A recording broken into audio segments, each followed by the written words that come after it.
When you open the IQ40 Inductive proximity sensor, the first thing you're going to notice is the housing is built for real-world industrial use. It's designed to handle outdoor environments, high vibration, and general mechanical abuse without needing extra protection. One of the practical advantages is this mounting flexibility. You can rotate it into multiple different orientations, so you can align it with your machine layout instead of redesigning different brackets. And what I like is that the status LEDs stay visible regardless of that rotation or orientation. For installation, it uses a push slot mounting system. There's no tools required. You just slide it into place and it's locked in. If you've ever dealt with downtime from hardware changes or bracket adjustments, something like this is really great. Setup and testing is quick and easy. Wire it up or plug it in and verify the switching output.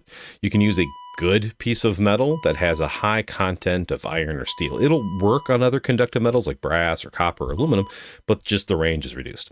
When bench testing, you'll see consistent detection, even if there's vibration or slight misalignment as you kind of jiggle and move it around. And that's usually where other lower cost housings and less robust sensors start to fail.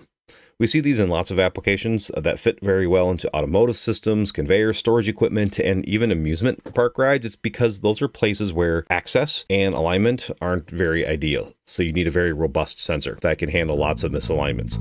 Check out other videos in the playlist for more information on other inductives as well as other sensors for automation.